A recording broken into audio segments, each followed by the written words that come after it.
उत्तर प्रदेश की पूर्व मुख्यमंत्री मायावती आज बिजनौर के नुमाइश ग्राउंड में जनसभा को संबोधित करने के लिए पहुंची। मायावती ने बिजनौर लोकसभा से प्रत्याशी चौधरी विजेंद्र सिंह और नगीना सुरक्षित सीट से प्रत्याशी सुरेंद्र पाल के लिए जनता से वोट की अपील की। उधर मायावती के पहुंचने पर मंच से मायावती अमर रहे के नारे भी लगाए गए। मायावती की रैली में भारी संख्या में भीड़ पहुंची। आपको बता दें, मायावती ने जनता को संबोधित करते हुए कहा कि आपकी भीड़ देखकर मैं निश्चित हो गई कि अब की बार आप बिजनौर से हमारे प्रत्याशी चौधरी विजेंद्र सिंह और नगीना प्रत्याशी सुरेंद्र पाल को भारी मतों से वोट देकर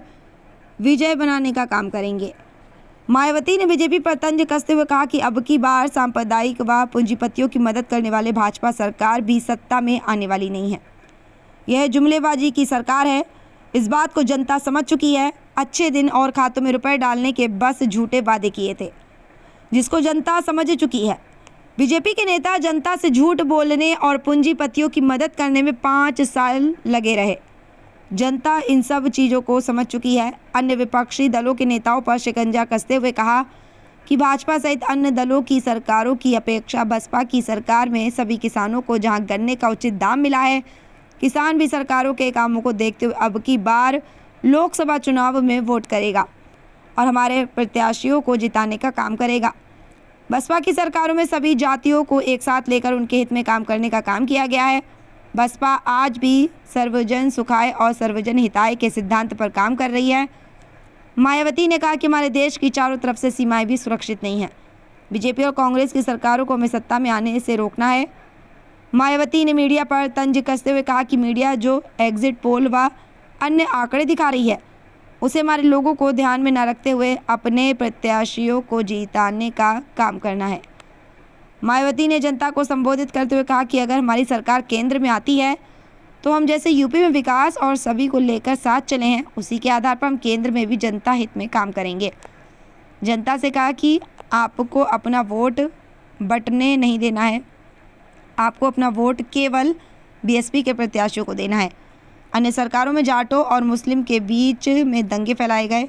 इन सब चीज़ों को ध्यान में रखकर आपको बीएसपी को वोट देना है। लोकसभा चुनाव में विरोधी पार्टियों के जारी किए गए उनके हवाई व प्रलोभन भरे चुनावी घोषणा पत्रों आदि के बहकावे में अब यहाँ खासकर देश के अति गरीबों, मजदूरों, बेरोजगारों एवं अन्य जरूरतमंद लोगों को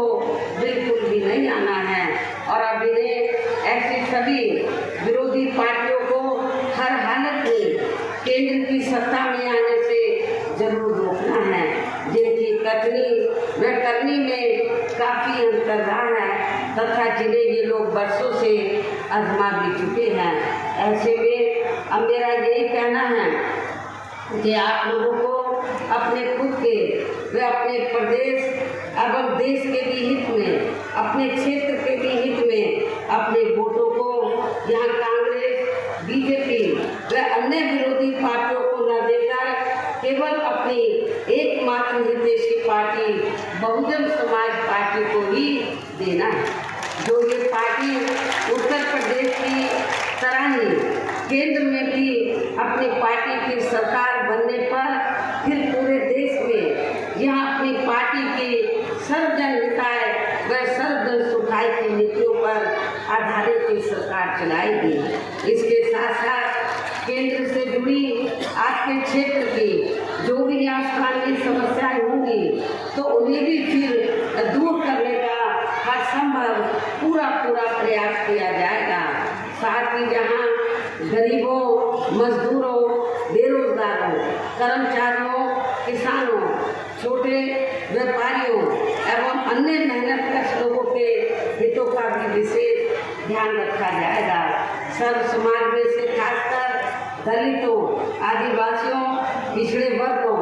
मुस्लिम व अन्य धार्मिक अल्पसंख्यक समाज के लोगों के विकास एवं उत्थान के साथ साथ हर स्तर पर इनकी सुरक्षा आदि के लिए भी सख्त कदम उठाए जाएंगे और तभी फिर यहाँ वास्तव में अपने देश के महान संतों तो ताकि दलितों का वोट बढ़ जाए, ऐसा हमें आके नगीना सुरक्षित लोकसभा की सीट पर भी देखने के लिए मिलता है।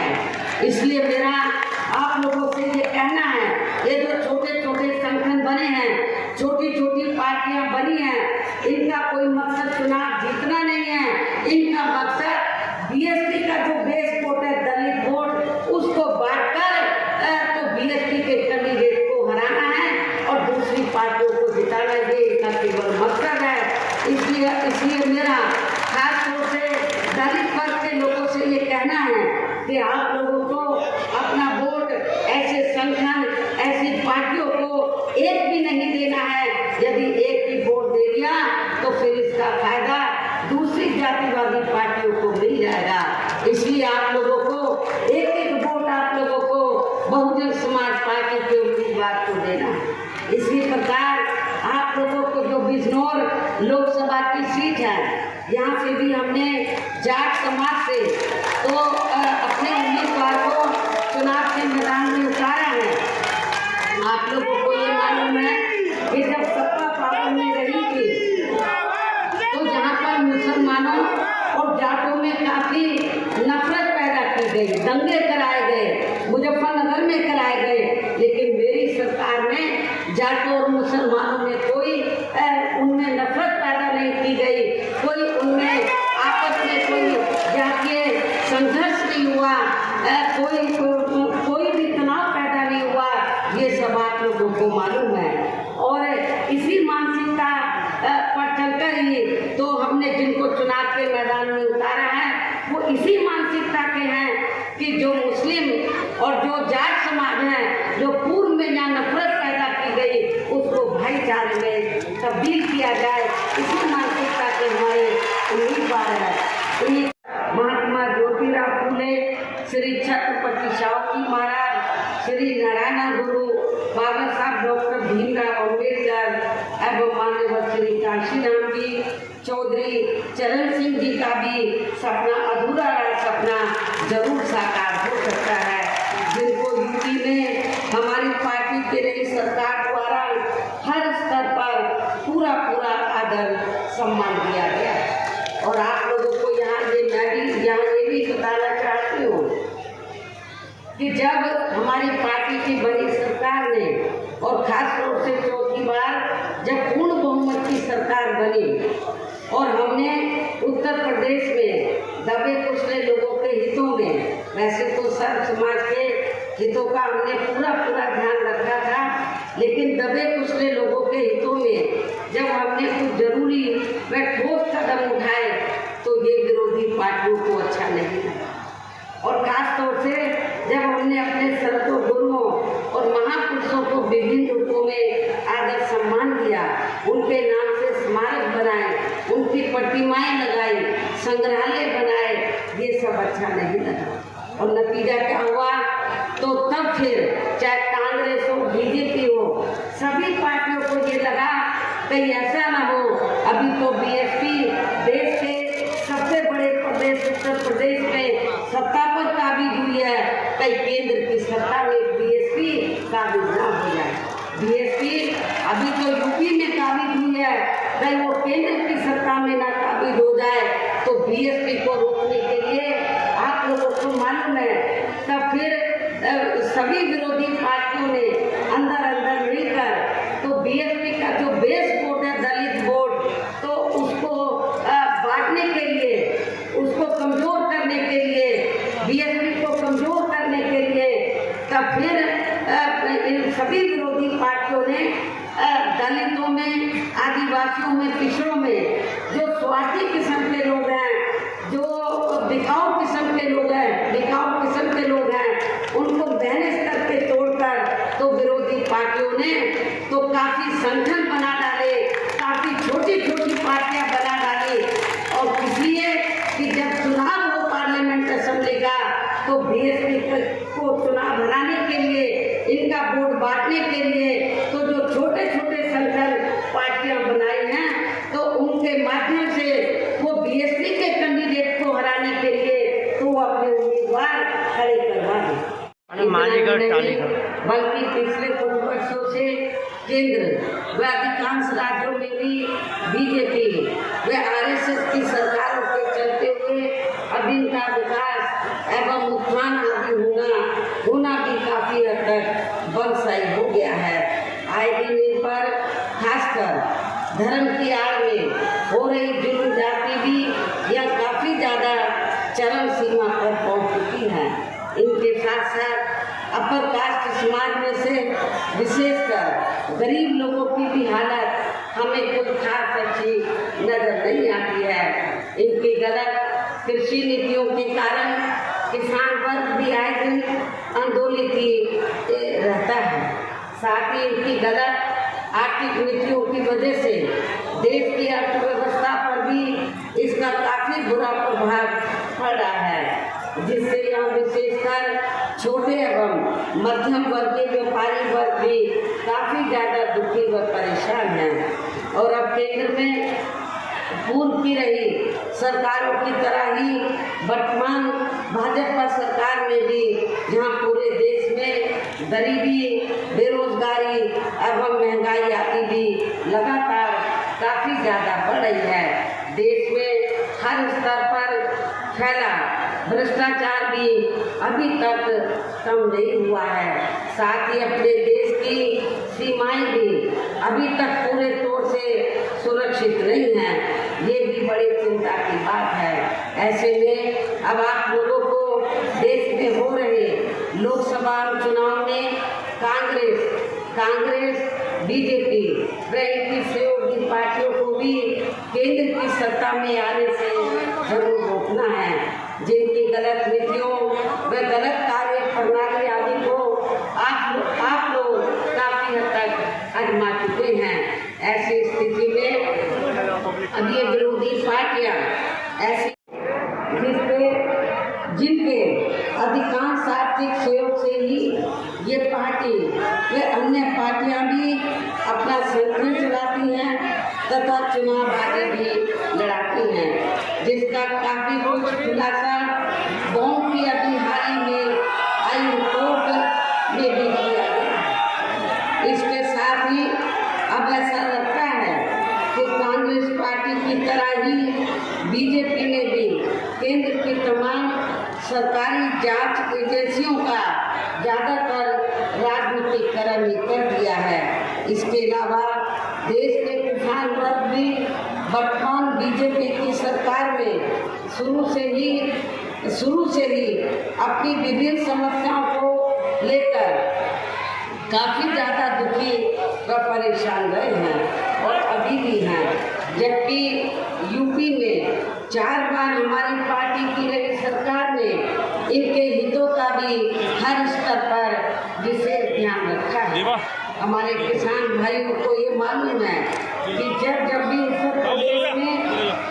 बीएसपी के नेतृत्व में हमारी सरकार बनी तो हमारी पार्टी की सरकार ने किसानों का हर स्तर पर उनके हितों का पूरा ध्यान रखा है। उनको खेती करने के लिए जो सुविधाएं हैं तो वो आसान दामों में दी,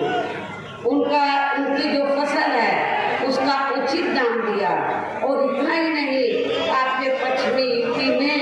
गन्ना काफ़ी होता है। गन्ना किसान को भी उनके गन्ने का पूर्व की सरकारों की तुलना में, वर्तमान सरकार की तुलना में भी काफ़ी बढ़ाकर उनको दाम दिया था। इतना भी रही कांग्रेस की सरकार की तरह ही वर्तमान भाजपा सरकार में भी इनकी जातिवादी, हीन, सांप्रदायिक एवं पूंजीवादी सोच व नीतियों के चलते ही पूरे देश में सर्व समाज में से खासकर गरीबों, दलितों, आदिवासियों, पिछड़े वर्गों, मुस्लिम एवं अन्य धार्मिक अल्पसंख्यक समाज के लोगों का भी पूर्ण रूप से विकास व उत्थान आदि नहीं हो सका है। और इस संदर्भ में वैसे आप लोगों को ये मालूम है कि पूरे देश में यहाँ दलितों, आदिवासियों एवं अन्य पिछड़े वर्गों का सरकारी नौकरियों में वर्षों से अधूरा पड़ा आरक्षण का कोटा भी अभी तक पूरा नहीं भरा गया है। विशेषकर SC व ST वर्गों के सरकारी कर्मचारियों का पदोन्नति में आरक्षण भी अब काफ़ी हद तक प्रभावहीन ही बना दिया गया है। और जब इस मामले को लेकर आप लोगों को मालूम कि हमारी पार्टी ने इसमें संशोधन करने के लिए जब बिल राज्यसभा में लाया, मैं राज्यसभा में थी, जब राज्यसभा में लाया तो सरकार को हमने काफ़ी हद तक रजामंद कर लिया था तो संशोधन लाने के लिए, ताकि पदोन्नति में जो आरक्षण जो प्रभावी बन गया है वो प्रभावशाली बन जाए और SC/ST के कर्मचारियों को पदोन्नति में आरक्षण ठीक ठाक मिल जाए। लेकिन जब ये बिल लाया गया तो समाजवादी पार्टी इस देश के भी हित में यही कहना है कि हमारी पार्टी ने आपकी बिजनौर लोकसभा की सीट से चौधरी विजेंद्र सिंह जो आपके सामने यहाँ खड़े हैं और इसी जिले में दूसरी सीट है नगीना सुरक्षित लोकसभा की सीट, तो यहाँ से हमने एडवोकेट श्री सुरेंद्र पाल सिंह को चुनाव के मैदान में उतारा है, जो यहाँ के सामने मंच पर मौजूद भी हैं। तो उन्हें आप लोगों को जरूर कामयाब बनाना है, जिसके लिए यहाँ पार्टी के सभी स्तर के छोटे बड़े पदाधिकारी व कार्यकर्ता आदि पूरे जी जान से लगे हैं। और अब आप लोगों को वोट पड़ने वाले दिन यहाँ BSP के अपनी पार्टी के इन सभी उम्मीदवारों को BSP का जो चुनाव चिन्ह हाथी है, हाथी चुनाव चिन्ह के सामने वाले बटन को दबाकर आप लोगों को BSP के इन दोनों प्रत्याशियों को रिकॉर्ड तोड़ वोटों के अंतर से जरूर जिताना है। इस अपील के साथ ही अब मैं अपनी बात यही समाप्त करती हूँ। जय भीम, जय भारत। फ्री एंड फेयर होता है तथा आम चर्चा के मुताबिक वोटिंग मशीनों में भी कोई गड़बड़ी आदि नहीं की जाती है। और वैसे भी इस बार चुनाव में इनकी कोई भी पुरानी व नई चल रही नाटकबाजी, जुमलेबाजी व गारंटी आदि काम में आने वाली नहीं है, क्योंकि अब देश की जनता काफ़ी हद तक इस बात को समझ चुकी है कि इनकी पार्टी ने अब तक देश के विशेषकर गरीबों, कमजोर तबकों, मध्यम वर्गों एवं अन्य मेहनतकश लोगों को जो इन्हें अच्छे दिन दिखाने के वायदे किए थे, असंख्य प्रलोभन भरे वायदे किए थे तथा अनेकों हवाई व कागजी गारंटी भी दी है, तो उनका जमीनी हकीकत में अभी तक इन्होंने लगभग 1/4 हिस्सा कार्य भी पूरा नहीं किया। किस्म के साम दाम दंड भेद आदि अनेकों हथकंडे इस्तेमाल करके केंद्र की सत्ता में आने की भी पूरी कोशिश पे लगी है, जिनसे अपनी पार्टी के लोगों को हर स्तर पर काफ़ी ज़्यादा सावधान रहना है। और इस मामले में विरोधी पार्टियां अपने अपने पक्ष में हवा बनाने के लिए खासकर मीडिया, ओपिनियन पोल व सर्वे आदि का जो बड़े पैमाने पर इस्तेमाल कर रही हैं, तो उनसे भी अपनी पार्टी के लोगों को बिल्कुल भी गुमराह नहीं होना है। इसके साथ ही विरोधी पार्टियों के विभिन्न रूपों में जारी किए गए इनके हवाई व प्रलोभन भरे चुनावी घोषणा पत्रों एवं वायदेवादी के बहकावे में भी अपनी पार्टी के लोगों को कतई नहीं आना है, जिन्हें ये पार्टियां चुनाव खत्म होने के बाद ज़्यादातर अमल में नहीं लाती हैं। और अब जिन पर से देश की जनता का अधिकांश विश्वास ही उठ गया है, यही खास वजह है कि हमारी पार्टी किसी भी चुनाव में अपनी पार्टी का कोई भी चुनावी घोषणा पत्र आदि जारी नहीं करती है। वैसे भी हमारी पार्टी किसी भी मामले में कहने में बहुत कम बल्कि कार्य करके दिखाने में ही ज़्यादा विश्वास रखती है। और इस बात का सबसे बड़ा सबूत ये है कि उत्तर प्रदेश में 4 बार हमारी पार्टी के नेतृत्व में रही सरकार ने चुनाव में अपनी पार्टी के बिना कोई जारी किए गए चुनावी घोषणा पत्र के ही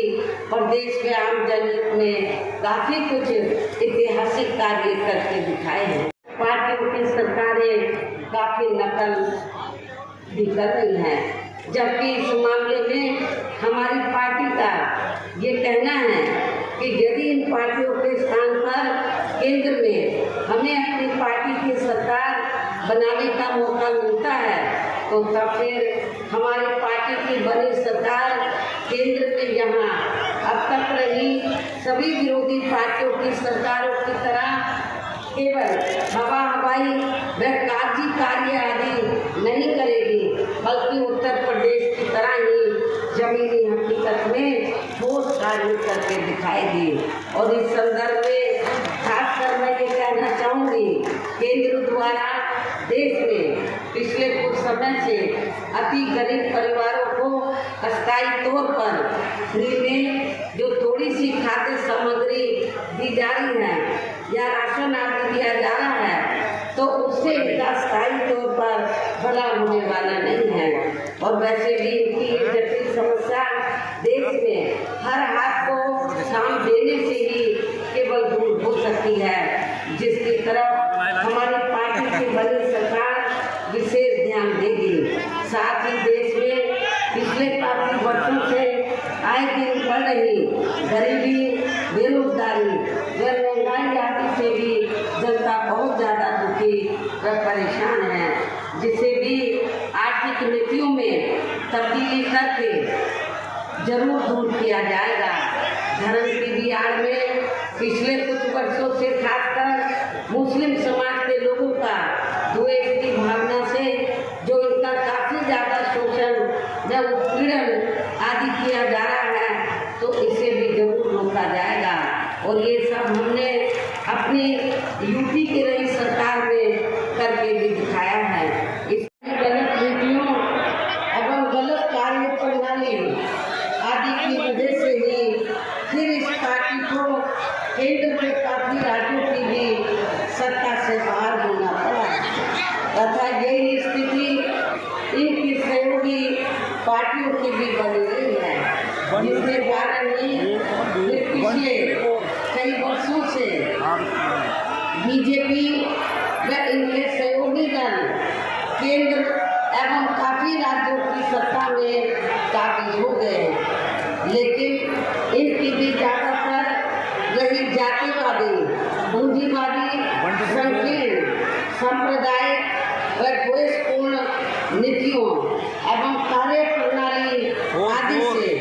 तथा इनके कथनी व करनी में भी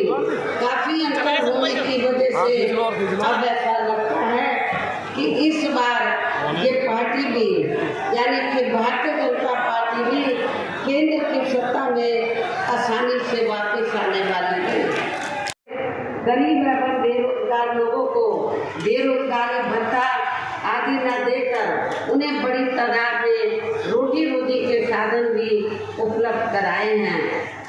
जो अभी ये कार्य भी ज़्यादातर ठंडे ही पड़े हैं, जिनको फिर सरकार बनने पर जरूर प्राथमिकता दी जाएगी। वैसे आप लोगों को इस मामले में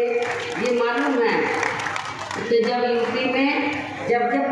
में मेरे नेतृत्व में सरकार बनी तो हमने उत्तर प्रदेश में तो गरीब और बेरोजगार लोगों को बिना कोई रिश्वत लिए हुए उनको बड़ी तादाद में रोजी रोटी के साधन दिए। पुलिस भर्ती में जब पुलिस भर्ती हुई थी तो आपके पश्चिमी यूपी से तो काफ़ी लोगों को भर्ती किया गया और खास तौर से हमने बिना कोई पक्षपात के, बिना कोई जाति देखे हुए जो भी इसमें काबिल था, जो भी इस पोस्ट के लिए काबिल था, उनकी हमने भर्ती की। आपके पश्चिमी यूपी से बड़े पैमाने पर हमारे जाट जो बच्चे हैं उनकी भी बड़ी तादाद में भर्ती हुई थी। वैसे तो अन्य समाज के लोगों को भी मौका मिला, लेकिन उन्हें भी मौका दिया गया। पार्टी के उम्मीदवार की जमानत जब्त कराना ये आप लोगों की जिम्मेदारी बनती है। साथ ही केंद्र व राज्यों में भी विरोधी पार्टियों की रही सरकारों ने इन सभी वर्गों को प्राइवेट सेक्टर में आरक्षण दिए जाने की व्यवस्था किए बिना ही इनकी सरकारों के ज़्यादातर सरकारी कार्य अब प्राइवेट सेक्टर के जरिए ही इनके बड़े बड़े पूंजीपतियों व धन्नासीटों आदि को ही दिए जाने के कारण अब इनको पूरे देश में आरक्षण का बहुत कम ही लाभ मिल पा रहा है। इसी प्रकार इनका अन्य और मामलों में भी शोषण व उत्पीड़न आदि होना अभी तक भी बंद नहीं हुआ है। इनके साथ साथ मुस्लिम व अन्य धार्मिक अल्पसंख्यक समाज के लोगों की भी हालत हर स्तर पर काफी ज्यादा खराब व दयनीय भी बनी हुई है, जिसका काफी आप लोगों का ध्यान कुछ जरूरी बातों की तरफ दिलाना चाहती हूँ। और इस संबंध में विशेषकर मैं कांग्रेस, बीजेपी व इनके अन्य सभी सहयोगी दलों के बारे में ये कहना चाहूँगी कि आज़ादी के बाद शुरू में केंद्र व देश के काफ़ी राज्यों में भी ज़्यादातर सत्ता यहाँ कांग्रेस पार्टी के ही हाथों में केंद्रित रही है। जबरदस्त जोश को भी देखकर अब मुझे भी ये काफ़ी हद तक भरोसा हो गया है कि पिछली बार की तरह इस बार भी आप लोग यहाँ अपने उत्तर प्रदेश से लोकसभा चुनाव में अपनी पार्टी का बेहतर